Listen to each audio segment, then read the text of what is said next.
Hello, I'm Matt and welcome to Badger Workshop, and welcome to the new workshop. Right, welcome to the new workshop. So the plan for today is to get a floor in here. It's alright working on this membrane stuff, but I'm going to get a wooden floor, and then the plan is that that's going to be used in the future to build the new proper workshop. So what I've got is some treated 4x2s to make the frame out of. So first job is to get them in here and laid out. So this Clark garage is 3 metres wide by 6 metres long. So I've bought 3 metre lengths of timber, so they fit across perfectly, so no cutting. I'm also going to use them for the length and make 2 frames. So the first frame is the easiest because there's no cutting involved. I can just get these 4 bits screwed together. I'm using some 90mm long decking screws for this.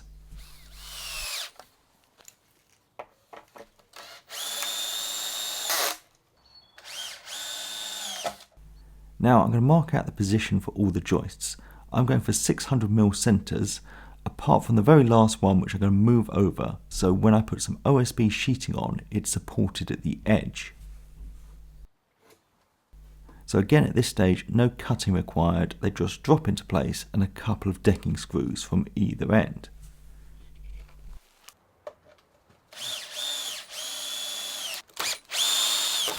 With them all in, I can get this framed, moved to the back of the workshop so it's in its final position.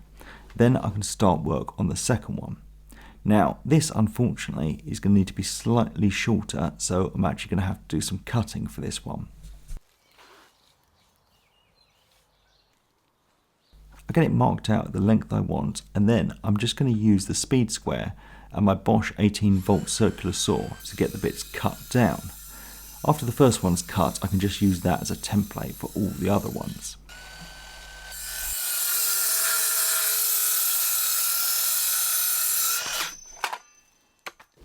With all the bits cut, I can get the second frame put together. Now I'm using the first frame as a nice flat base, but also I can use it to line up all the joists in the same position. With that done, I can then slide it forward with a bit of difficulty and get it into place.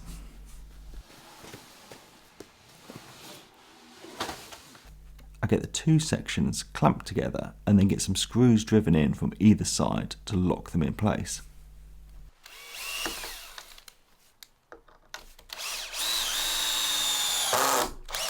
Now to get some noggins in. So I'm going to mark out the position for them all, and I'm working it out again so that I can maximise the support it's going to offer to the sheet goods, so none of the edges are unsupported. I can then get them all screwed into place. Now it's time for the sheet goods, and I'm going for some 12mm OSB. I would have preferred 18mm, but it's so expensive at the moment, so I thought I'm going to go with 12mm, and then I can always put a second layer of 12 or 9 on top at a later date. So this job starts pretty easily. The first 5 sheets just go down whole. Now, the good thing about these sheet goods is because they're square, or square enough, they really square the whole of the frame up.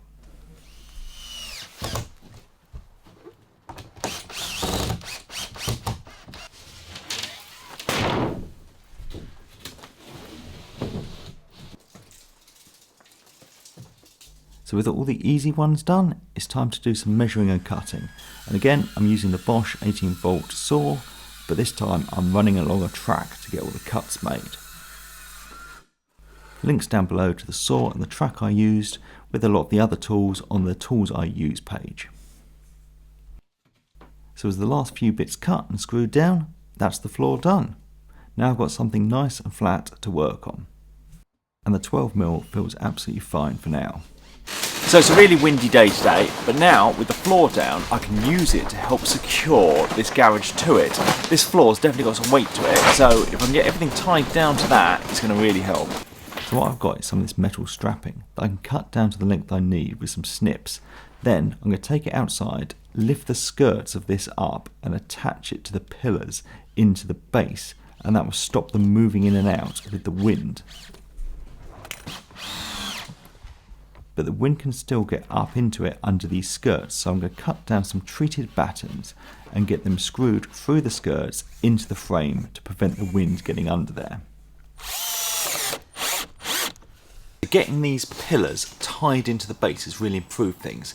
When it was a windy day, it really breathed before, and these actually moved a bit, so securing them helped. And I think securing those flaps as well will stop any wind getting under their side and actually getting in here, which will help. Now, what I've also done is put these little blocks on the floor because the pillars at the front and the back weren't actually supported by the floor, so this just keeps everything in line. So when I actually got this put together, I spent a long time with the apprentice trying to get everything square, but if I'd actually built the base first, which is nice and square, I could have lined everything up to that. So I don't know if I did it the right way around, but yeah, the base has really made everything square, having it all attached to that. Now what I want to do is actually use this base to really try and anchor this down to. Tying it into the sides is going to help, but what I have is some of these plates with eyelets and some ratchet straps, and now I can really get it secured down. So I get these attached to the base in each corner, going 500mm in from the ends, and I'm using some more of these 90mm long screws going into the treated 4x2s.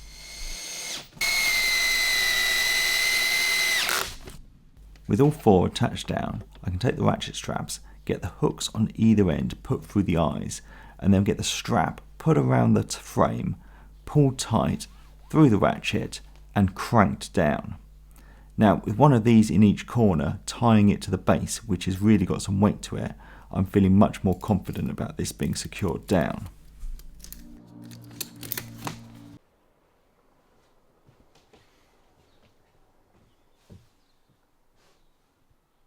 So I think with these ratchet straps, this is not going anywhere now with it attached down to the base, which is seriously heavy.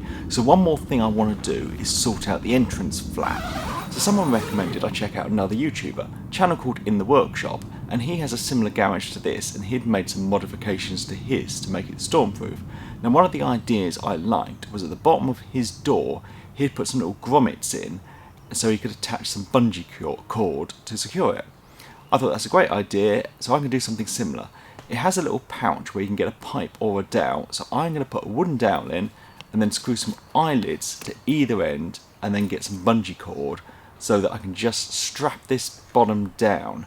Now, I don't have the parts yet, but that is something I'm going to do. So one thing I thought might be an issue with this garage was lighting. I've got no power out here, so I was looking at getting some work lights and maybe some solar lanterns and things, but actually it really lets in the light fantastically. So during the daytime, I need no lighting in here whatsoever.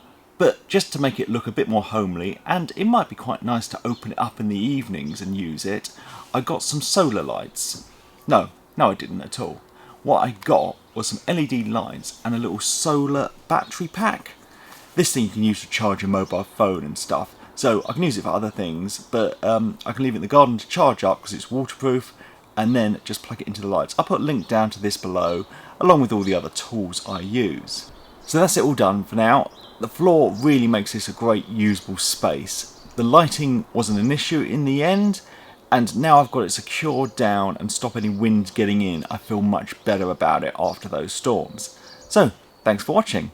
Thanks to my patrons, and please subscribe for more videos.